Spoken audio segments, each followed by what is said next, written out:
Okay, in this video, I'm going to go through parts of exercise 13E, so we can practice using our formulas that we need to get stuck in our heads. Okay, so I'm going to do the questions that involve this table, which is questions 3 to 6, and I will just do one board. So, question 3A. First of all, it's probably useful if you have access to the book. So if you're looking at the book page just now, the page is 603. And the first question is, what's the expected value of TU plus 9? And to do this, we apply our formula, the one on the top, the expected value of ax plus b, which is a linear transformation of the random variable. And we can say that this is equal to 2 expected value of u plus 9, which is just 2 times 4.01 plus 9, which is 17.02. And b, what's the expected value of 4x minus 0.1? And again, we're over here, our top equation, and we can apply it to this formula to get 4 times the expected value of x minus 0.1. 4 times the expected value of x is, oh, not that one. Here, 4 times this. 31.24 minus 0.1, which is 31.14. Answer. And we remember our formula. The shift, which is the addition variable, the shift does not affect the variance. It does not get included in the sort of expansion of the bracket. So we take this to the front and square it, and we forget about the 10, because shifts do not change variance. Remember, when I shifted the normal distribution graph, I did not change the shape of it in any way. I just shifted it along, so the variance remains the same. So we take this to the front. It's 0.9 squared times the variance of w, which is 0.81 times 3. So 2.43. The next question is the variance of 7 minus 3v. Variance of 7 minus 3v. And this is written as the minus gets included, but then it's squared, so it disappears, right? And that sort of fits with our logical perception of variance. You cannot have a negative variance, right? The variance has to be positive because it's the measure of your spread. If there was negative spread, the graph would sort of come in on itself and can't have that. So this would be negative 3 squared times variance of v, which is 9 times 0.4, which is 3.6. Again, we forget about the addition, because shift does not affect the shape of the graph. And here we're getting on to linear combinations. So this is not a linear transformation anymore, it's a linear combination of 3 random variables.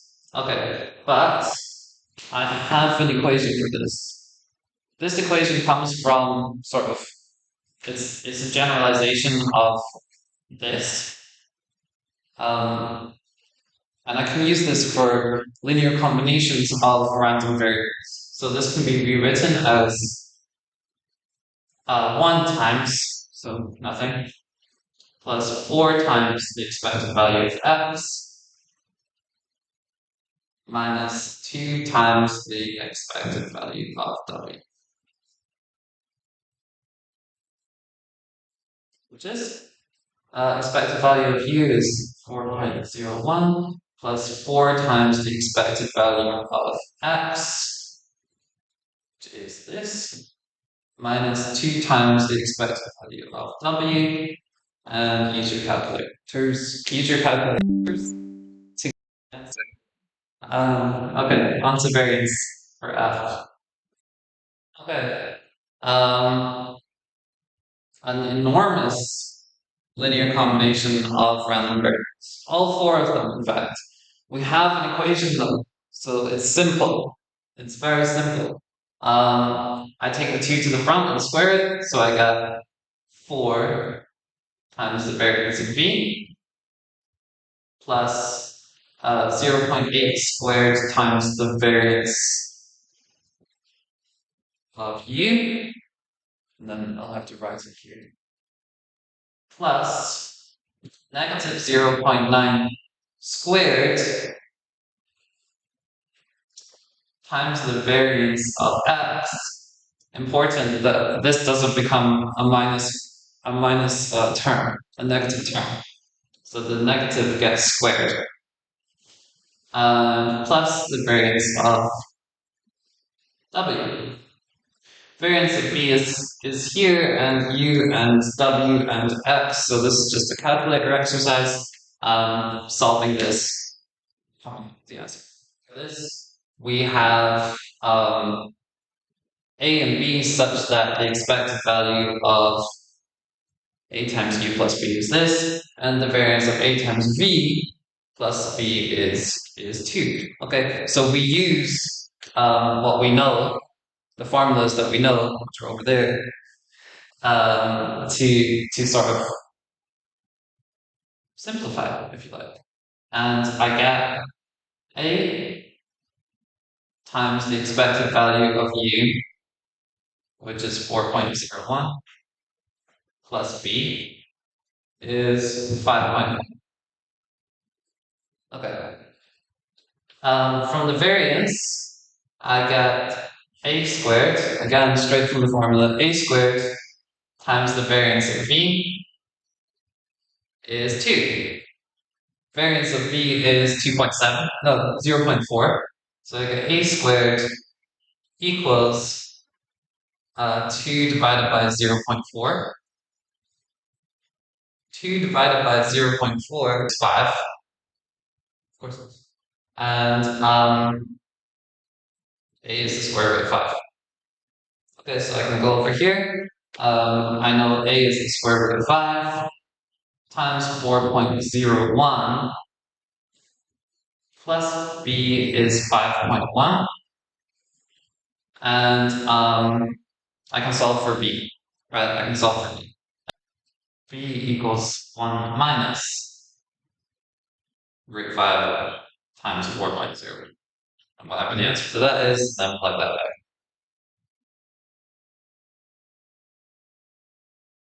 Okay, then question 5 is like this, which is linear combinations rather than a linear transformation. Linear combinations of two variables instead of a linear transformation of a single variable. And again, we use our formula. The bottom one. If you don't have that copy, then go back in the video and write that in your, because you need it next to you, really. Or memorized, which. So this simplifies out to a times the expected value of w plus b times the expected value of x is 6.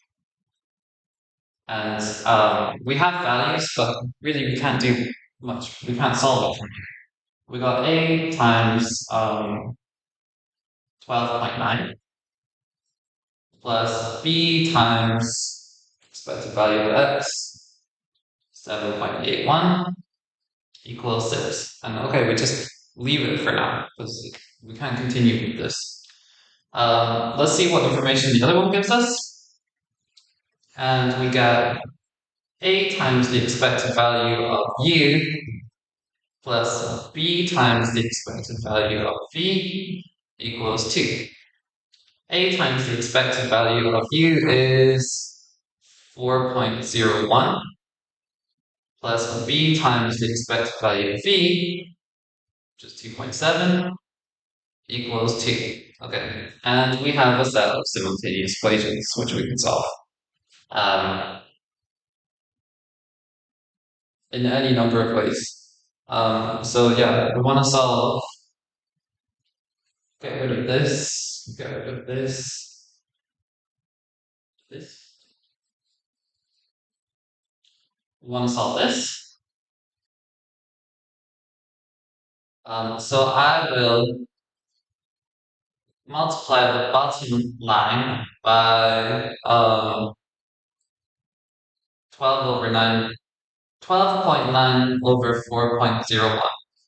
I'll multiply the bottom line by this. And then my A values will be equal, my B values will not be equal, but I can solve for B equals something. Okay, so if I multiply this line by this, I can do this I can solve this by doing this, take away this. Right? So I get 12 minus 9a minus 12 minus 9a, which is nothing. 8.69b minus 7.81b, which is 0.88b, which is equal to this minus this, which is 0.43. And okay, we can solve for b. b is 0.43 over 0.88, and then I can substitute this back into here and solve for a. One of the ways of doing it. So we're given this information and we're told that a is box here. Okay. We will directly apply our formulas and try and solve for a and b. So this comes out to a times the expected value of w. Expected value of w is 12.9 plus b times the expected value of x, which is this again, equals 15.1. Okay, from the variance equation, my board is looking a bit crowded. We get a squared times the variance of u. Variance of u is 1.2 plus b squared times the variance of v. Variance of v is 0.4, and this is equal to 2. So really there's no sort of beautiful way to solve this. It's just so a squared equals 2 minus b squared 0.4 b squared. 2 minus 0.4 b squared divided by 1.2, and so a is the square root of that.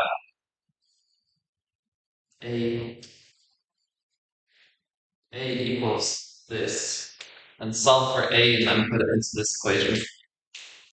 That's it. If you have any other questions about 13e, that's like the important part, you know, the bulk of it. There's a couple of extension level questions, and you can ask me if you have some trouble tackling those. Today I'm also going to post, it's lunchtime now, but I'll record later and post 13.6, sort of the introduction to the central limit theory, which is very, very, very important.